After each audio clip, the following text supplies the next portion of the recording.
कब्रिस्तान से लेकर करोड़ों की जमीन तक खेल कितना बड़ा है, कौन असली मालिक और कौन बना बैठा है कब्जाधारी। देहरादून में 70 से ज्यादा लोगों को नोटिस, धामी सरकार का सीधा संदेश, अब नहीं चलेगी वक्फ की मनमानी।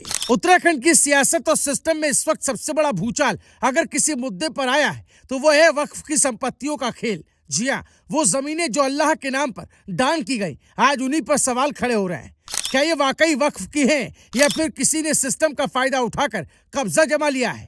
एक समाचार वेबसाइट पांचजन्य में छपी चौंकाने वाली रिपोर्ट के मुताबिक देहरादून के रायपुर थाना क्षेत्र का अधोई वाला चूना भट्टा इलाका, जहां कब्रिस्तान संख्या 8 की जमीन पर करीब 200 मकान और दुकानें खड़ी हो चुकी है। सोचिए, कब्रिस्तान की जमीन और उस पर पक्के निर्माण, ये सिर्फ अतिक्रमण है या फिर सालों से चल रहा कोई बड़ा खेल।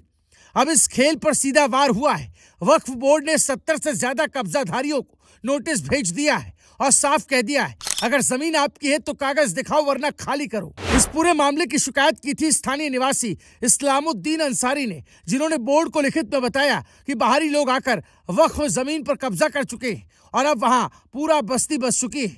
लेकिन सवाल ये कब्जे एक दिन में तो हुए नहीं होंगे, फिर इतने सालों तक प्रशासन सोया क्यों रहा और अब अचानक इतनी सख्ती क्यों। दरअसल मुख्यमंत्री पुष्कर सिंह धामी ने इस मुद्दे पर बेहद सख्त रुख अपना लिया है। सरकार ने साफ कर दिया है कि जब तक कोई वक्फ संपत्ति केंद्र सरकार के उम्मीद पोर्टल पर दर्ज नहीं होगी, तब तक उसे वक्फ संपत्ति माना नहीं जाएगा। यानी अब पहले रजिस्ट्रेशन फिर पहचान। और अब जरा ये आंकड़े सुनिए, उत्तराखंड में कुल 7,288 वक्फ संपत्तियां लिस्टेड हैं, लेकिन सिर्फ 1,597 संपत्तियां ही उम्मीद पोर्टल पर दर्ज हैं। यानी 5,691 संपत्तियों का कोई रिकॉर्ड ही नहीं। अब सवाल ये उठता है, ये बाकी हजारों संपत्तियां किसके नाम पर चल रही और क्या इनके नाम पर भी खेल हो रहा है। इस पूरे मामले में अब जिला अधिकारी ने भी एंट्री ले ली है।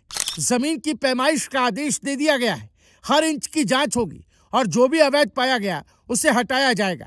वक्फ बोर्ड के अध्यक्ष शादाब शम्स ने भी साफ कर दिया है, जहां जहां कब्जे हैं वहां बुलडोजर चलेगा, जमीन खाली कराई जाएगी और उस पर गरीब मुसलमानों को घर दिए जाएंगे।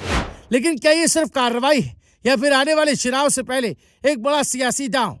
क्योंकि जमीन, धर्म और राजनीति जब ये तीनों मिलते हैं तो मामला सिर्फ प्रशासनिक नहीं रहता। सूत्रों की माने तो कई कब्जाधारियों के पास वैध दस्तावेज ही नहीं है, इसीलिए वो उम्मीद पोर्टल पर जानकारी देने से बच रहे हैं। सरकार ने इसे बहाना बताया और साफ कर दिया 5 जून तक का समय, उसके बाद सीधा एक्शन। यानी अब हर वक्फ संपत्ति की जांच होगी, हर कब्जे की पहचान होगी और जो भी अवैध निकला उसे कानून के तहत हटाया जाएगा। एक बात साफ है, देहरादून से जो शुरुआत हुई वो पूरे उत्तराखंड में बड़ा तूफान ला सकती है। अगर आप चाहते हैं कि सच सामने आए, अवैध कब्जे हटें और गरीबों को उनका हक मिले, तो इस वीडियो को लाइक करें, शेयर करें, कमेंट करके बताएं क्या ये कार्रवाई सही है या देर से उठाया गया कदम। और ऐसे ही दमदार खबरों के लिए चैनल को सब्सक्राइब करना बिल्कुल मत भूलिए। ब्यूरो रिपोर्ट, राय शुमारी।